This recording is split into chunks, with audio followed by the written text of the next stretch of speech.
नमस्कार, IND 121 में आपका स्वागत है। मैं हूं आपके साथ नवीन पुरोहित और आज हमारे साथ चर्चा करने के लिए मौजूद हैं मध्य प्रदेश सरकार के कृषि मंत्री, भारतीय जनता पार्टी के वरिष्ठ नेता कमल पटेल जी।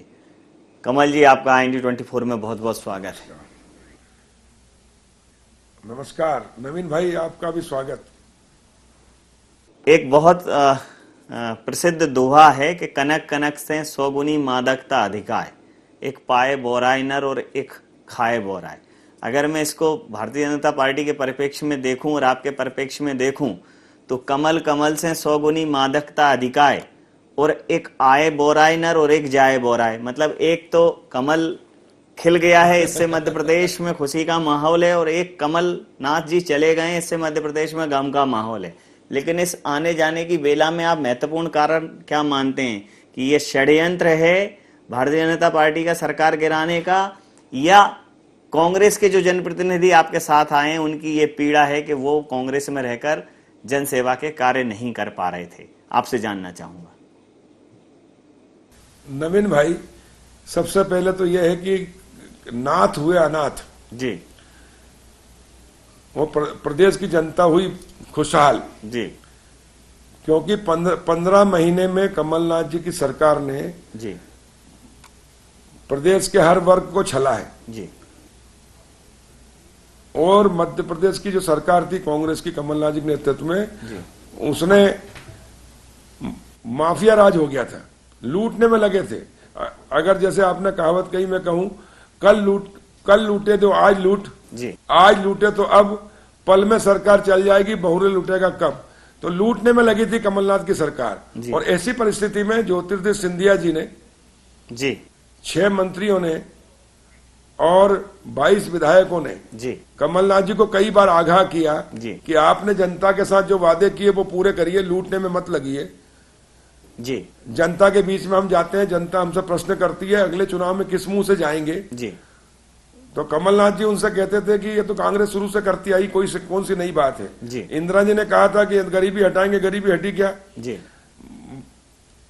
राजीव गांधी कहते थे मैं दिल्ली से 1 रुपया भेजता हूं, गांव में 15 पैसे मिलते हैं, जाते जाते पैसा से दलाल खा जाते हैं। तो दलाल भी कौन थे? अपन ही थे, क्योंकि राजीव गांधी के समय पंच से लेकर प्रधानमंत्री कांग्रेस के थे। और इसलिए ये तो चलता रहता है। और इस प्रकार उनको टांट मार के रवाना किया। और फिर कहा कि जब ज्योतिरादित्य सिंधिया की बात नहीं मानी गई तो उन्होंने कहा कि मैं जनता के साथ आंदोलन के लिए खड़ा होऊंगा। तो जिस प्रकार उन्होंने कहा जिसको खड़ा होना हो जाए, वो उन्होंने अपना अपमान समझा और जनता का अपमान समझा। और इसलिए उन्होंने कांग्रेस को नाथ को अनाथ किया और जनता को खुशहाल किया। और वो भारतीय जनता पार्टी में आए और उनके साथ 6 मंत्री जिन्होंने मंत्री पद छोड़ा, 22 विधायक जो सत्ता पार्टी में थे जिन्होंने विधायक पद छोड़ा। आज के जमाने में सरपंच का पद भी कोई नहीं छोड़ता है। और इसलिए इन लोगों ने ज्योतिरादित्य सिंधिया जी के नेतृत्व में जो भारतीय जनता पार्टी में शामिल हुए, वो देश हित, क्योंकि भारतीय जनता पार्टी राष्ट्रवादी पार्टी है, जो कहती है वो करती है। हमारे लिए पहले देश, फिर पार्टी और फिर व्यक्ति। और कांग्रेस के लिए यह है कि देश जाए कहीं, पार्टी डूबे तो डूबे, लेकिन वो पप्पू को ही अध्यक्ष बना के मानेंगे। और इसलिए उन्होंने पूरी पार्टी को डुबा दिया और देश को डुबा दिया। और भ्रष्टाचार की जननी, भ्रष्टाचार में आखंड डूबा, माफियाओं को राज किया। और इसलिए उनसे दुखी होकर वो भारतीय जनता पार्टी का सबका साथ, सबका विश्वास और सबका विकास, ये जो मोदी जी का नारा है, सबका साथ, सबका विकास, सबका विश्वास, उसमें विश्वास करके ज्योतिरादित्य सिंधिया जी 6 मंत्री और 22 विधायक भारतीय जनता पार्टी में शामिल हुए हैं। तो वो भारतीय जनता पार्टी का कोई षड्यंत्र नहीं था। कांग्रेस की जो वादा खिलाफी थी, धोखाधड़ी थी, कमलनाथ जी ने और राहुल गांधी ने जनता के साथ, किसानों के साथ धोखाधड़ी की। किसानों से कहा था कि 10 दिन में कर्जा माफ कर देंगे, नहीं तो मुख्यमंत्री बदल देंगे। लेकिन 15 महीने तक कमलनाथ जी मुख्यमंत्री ने नहीं बदला। तो पहला धोखा तो राहुल गांधी ने किया। राष्ट्रीय अध्यक्ष और जो जनता के बीच में छाती ठोक ठोक के कहता था बस 1 2 3 4 5 6 7 8 9 10, नहीं बस 10 के दिन में अगर कर्जा माफ नहीं हुआ तो मुख्यमंत्री बदल दूंगा। तो लोगों ने विश्वास करके वोट दे दिए। आपसे मैं ये भी जानना चाहूंगा कि अभी सत्ता का फाइनल बाकी है। ये जो 22 लोग आपके पास आए हैं, 2 और विधानसभा सीट जो खाली है, कुल मिलाकर 24 सीटों पर उपचुनाव होना है। और कांग्रेस कह रही है कि ठीक है, आपने धोखे से मिला लिया, अच्छी बात है, लेकिन जनता में भारतीय जनता पार्टी के इस कृत्य को लेकर और जो बागी विधायक हैं उनकी धोखाधड़ी को लेकर उन्होंने जनता के वोटों के साथ धोखा किया है, उनके मतदान के साथ धोखा किया है, तो जनता उन्हें सबक सिखाएगी और 24 की 24 सीटों पर कांग्रेस जो है परचम लहराएगी और फिर से सत्ता में आएगी। नहीं, जनता के साथ तो धोखा कांग्रेस ने किया, राहुल गांधी जी ने किया, कमलनाथ जी ने किया। उन्होंने तो जनता का साथ दिया और इसलिए 24 की 24 सीट भारतीय जनता पार्टी के नेतृत्व में हम जीतेंगे, कमल खिलेगा। और ज्योतिरादित्य सिंधिया जी के नेतृत्व में जो लोग आए हैं वो सब भारतीय जनता पार्टी के साथ है और जनता भारतीय जनता पार्टी के साथ है। हमारे मुख्यमंत्री शिवराज सिंह चौहान जी जो गांव गरीब और किसानों के मसीहा हैं, बहनों के भैया हैं, बच्चों के मामा, युवाओं के हृदय सम्राट हैं और मध्य प्रदेश को स्वर्णिम प्रदेश की ओर ले जा रहे थे, विकसित राज्य बना रहे थे। 15 महीने में जनता त्राई त्राई करी और मामा जी को फिर से याद करने लगी और इसलिए मामा जी पुनः आ गए, उनकी दुआओं से आए। कमलनाथ जी को बद्दुआएं लगी, मैं बताना चाहता हूं किन किन की बद्दुआएं लगी। सबसे पहले कमलनाथ जी मुख्यमंत्री बनते से 23,000 ग्राम पंचायतों में माननीय मुख्यमंत्री शिवराज सिंह जी ने उस समय भजन मंडलियों के लिए राशि दी थी। वो राशि जिला पंचायत में चली गई, जनपद में चली गई, पंचायतों में चली गई। वो राशि वापस बुला ली और उससे मुख्यमंत्री निवास बनाया। तो मैं छिंदवाड़ा के आंदोलन में गया था, भारतीय जनता पार्टी के किसान आंदोलन, और मैंने कहा था और जनता से पूछा था कि बताओ ये 23,000 ग्राम पंचायतों में भजन मंडली का पैसा लेकर मुख्यमंत्री निवास बनाया, उसमें चैन से रह सकते हैं क्या? तो पब्लिक ने कहा नहीं रह सकते। और इसलिए जनता की बद्दुआएं लगी कांग्रेस को, कमलनाथ जी को, राहुल गांधी को, और इसलिए सरकार गई और शिवराज सिंह जी के साथ दुआएं लगी सबकी, गरीबों की, क्योंकि इन्हें संबल योजना बंद कर दी थी, गरीबों के अंत्येष्टि के पैसे बंद कर दिए थे, गरीबों को जो कन्याओं का विवाह होता था उसके पैसे नहीं दिए थे, सारे विकास कार्य ठप हो गए थे और हर वर्ग के साथ धोखाधड़ी छल किया था। एक ही काम में लगे थे, लूटने में, माफिया राज हो गया था और इसलिए जनता त्राही त्राही करने लग गई थी, अधिकारी कर्मचारी तक त्राही त्राही करने लगे।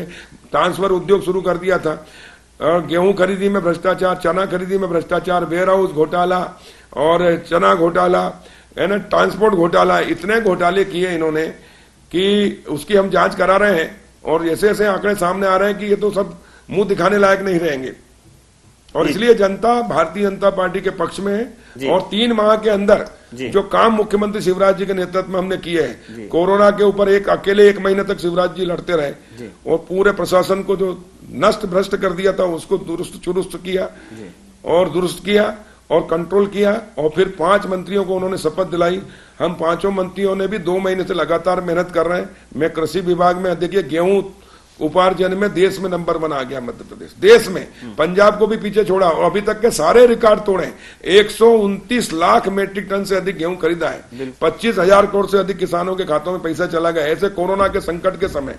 उसके बाद कोरोना पे भी कंट्रोल किया है और अब तो हम हर घर सबका सर्वे कराकर उसको भी रोकेंगे ताकि आगे से किसी प्रकार की कोई दिक्कत आम जनता को ना जाए। कमल जी, जिस प्रकार से विपक्ष ये कह रहा है, कांग्रेस कह रही है ये कि भारतीय जनता पार्टी अब खुद ही परेशान है, जिस प्रकार से ये 22 लोगों को एडजस्ट करना है, तो भारतीय जनता पार्टी के खेमे के अंदर खुद ही बहुत विरोध के सुर मुखर हो रहे हैं और भारतीय जनता पार्टी के अंदर ऐसा मतभेद उभरने वाला है कि इनको समझ में आ जाएगा कि किसी दूसरे का घर तोड़ना क्या होता है।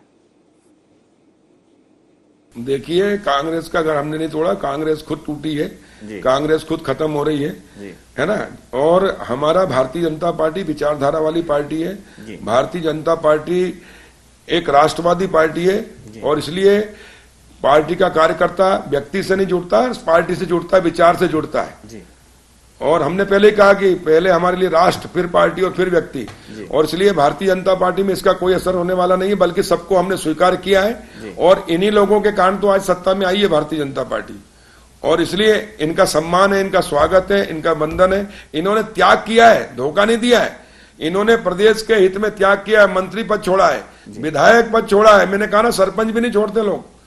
और इसलिए इनका स्वागत जनता भी कर रही है, भारतीय जनता पार्टी ने तो किया ही है और ये सब जनता की सेवा करेंगे। और मध्य प्रदेश में भारतीय जनता पार्टी ने जो 15 साल में विकास किया है जी, उसी के कारण आज मध्य प्रदेश गेहूं उपार्जन में नंबर 1 हुआ है। 337 लाख मेट्रिक टन गेहूं उत्पादन हुआ है। चने का खरीदी जो 15 कुंटल कांग्रेस सरकार कर रही थी, हम 20 कुंटल प्रति हेक्टेयर कर रहे हैं, उससे करोड़ों रुपए किसानों को ज्यादा मिला है। सरसों जो 15 कुंटल 13 कुंटल प्रति हेक्टेयर खरीद रही थी, हम 20 कुंटल प्रति हेक्टेयर खरीद रहे हैं, उससे करोड़ों रुपए किसानों के जेब में ज्यादा गए हैं। हमने मंडी में इनकी समय लूट चल रही थी वो बंद कराई है, हर प्रकार के भ्रष्टाचार पे कंट्रोल किया है और जहां भी कोई गड़बड़ करता हम तत्काल कार्रवाई करते हैं।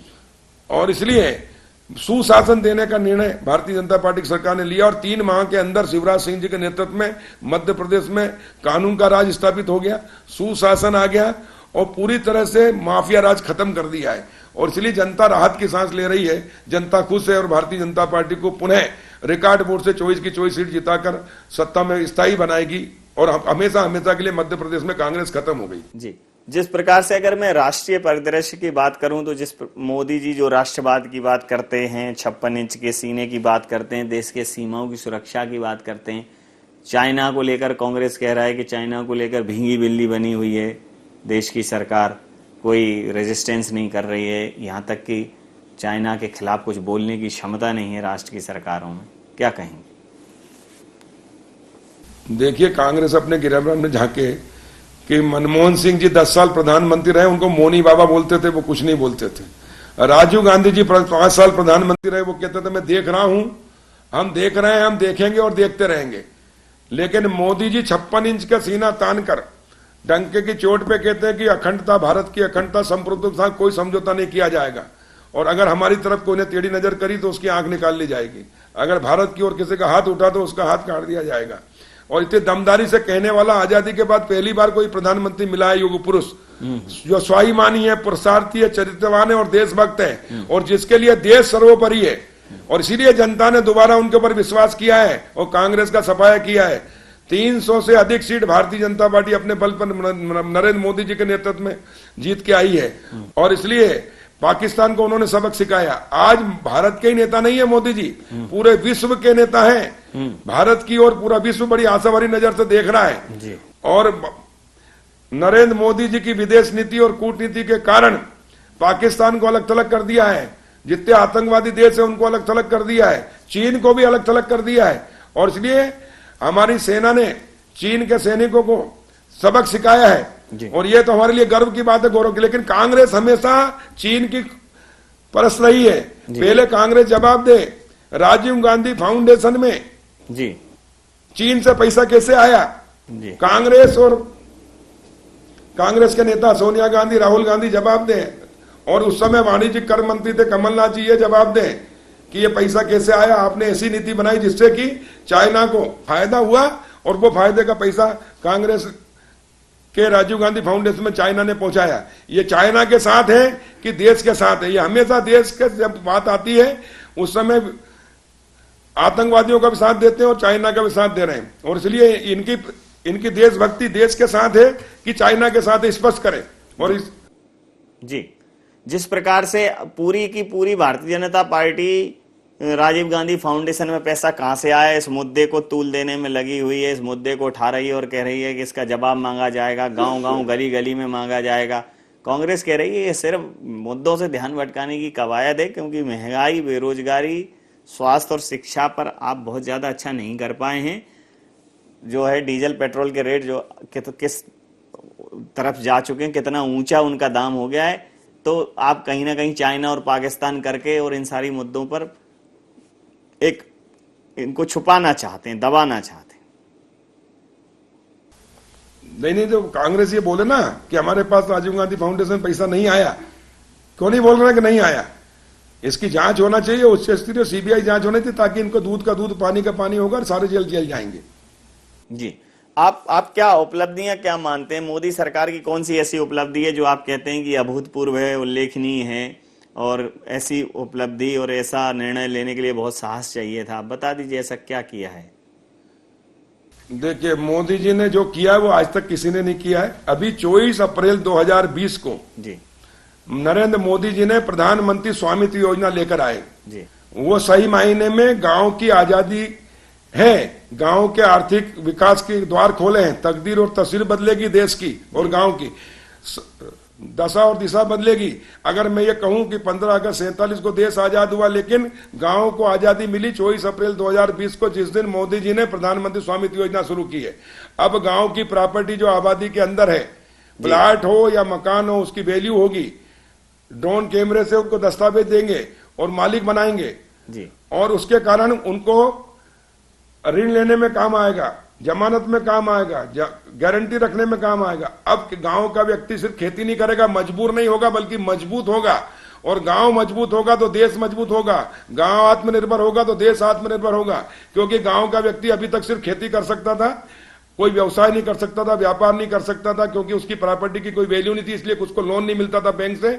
अब गांव के व्यक्ति को अगर प्लाट उसका 1 लाख का है तो उसको मकान बनाने के लिए 1 लाख का लोन मिल जाएगा। अगर उसका 10 लाख का है तो 10 लाख तक का लोन मिल जाएगा। अगर उसका 1 करोड़ का है तो 1 करोड़ तक का warehouse, cold storage, food processing plant डाल सकता है, व्यवसाय कर सकता है। और इसलिए अब गांव के विकास के द्वार खोले हैं 73 साल के बाद।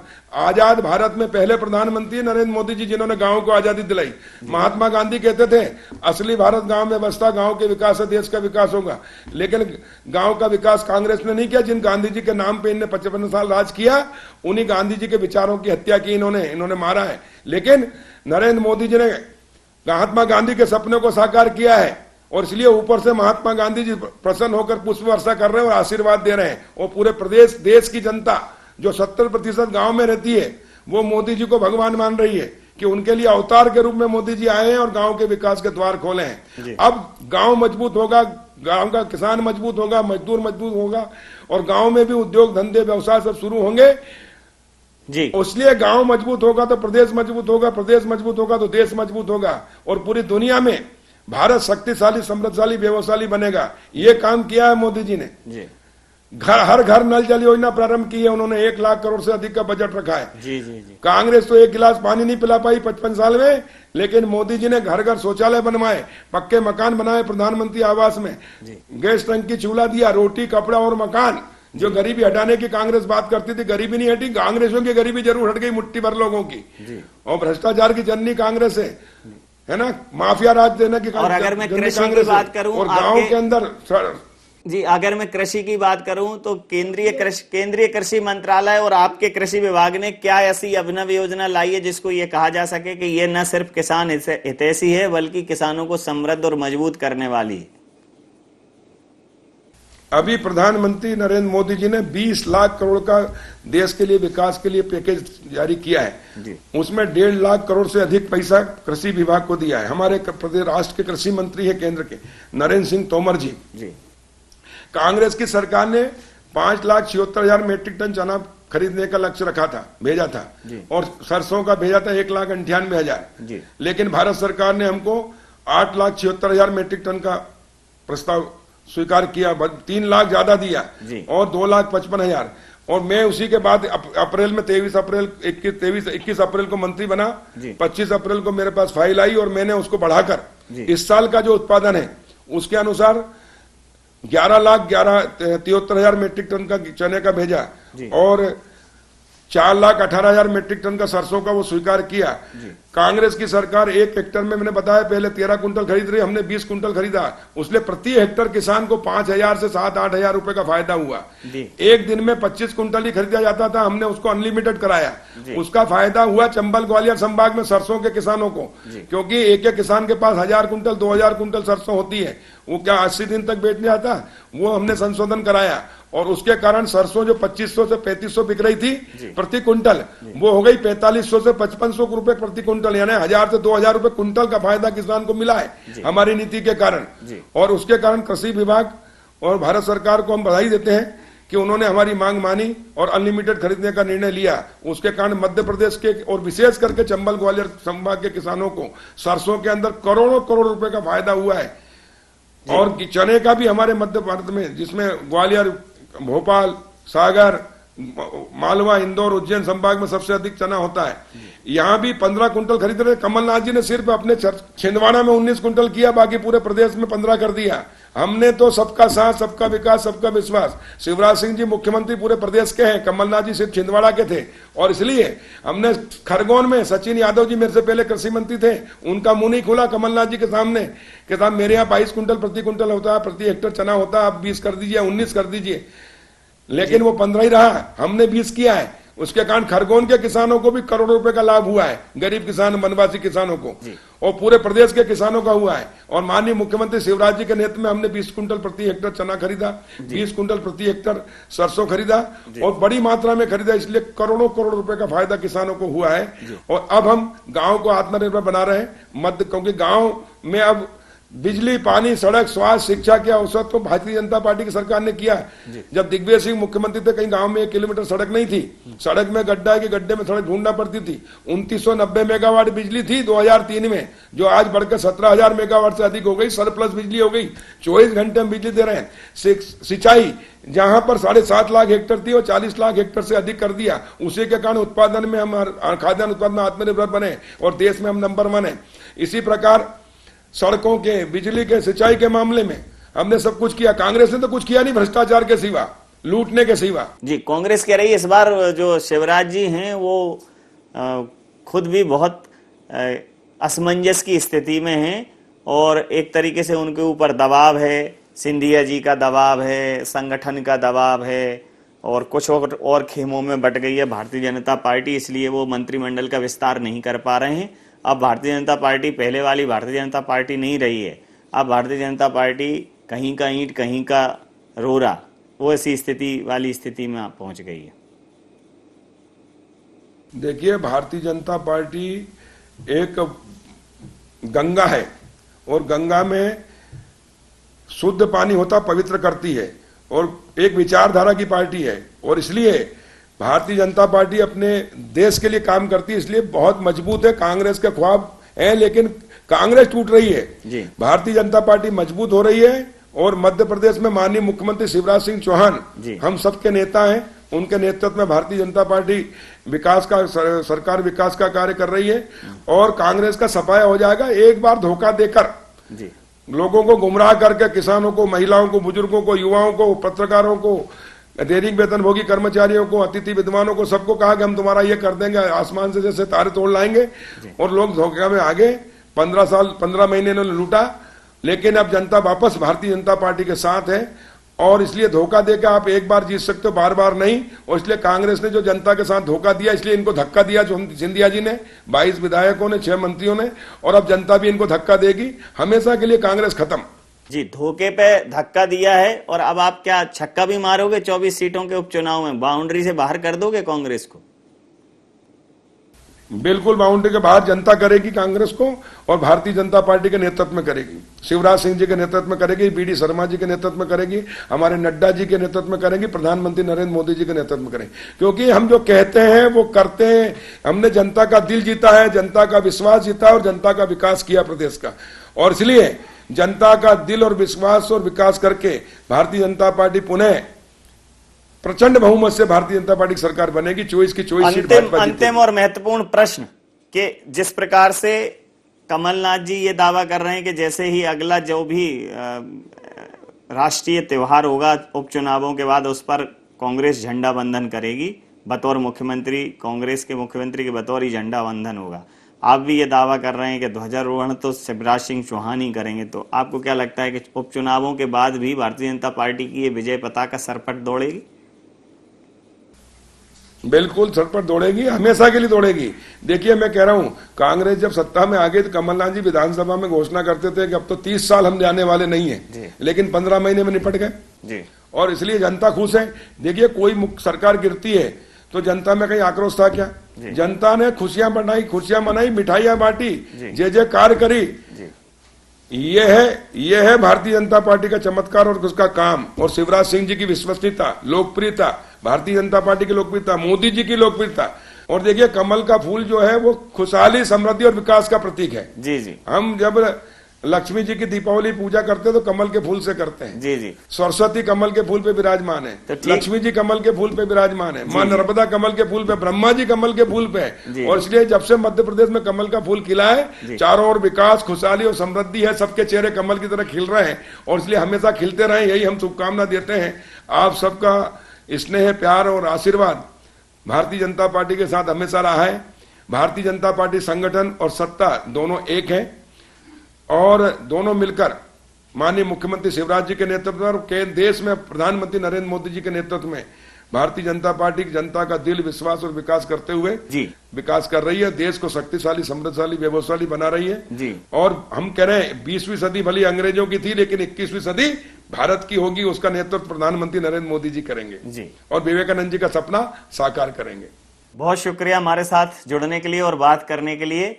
तो गांव-गांव ये बात चली है, पता चला है, विकास, विश्वास और भरोसे के कारण फिर से ये फूल खिला है और ये फूल मुरझाएगा या यूं ही खिला रहेगा, ये तो उपचुनाव तय करेगा। IND 121 में इतना ही। आप बने रहिए IND 24 के साथ और देखते रहिए IND 24। नमस्कार।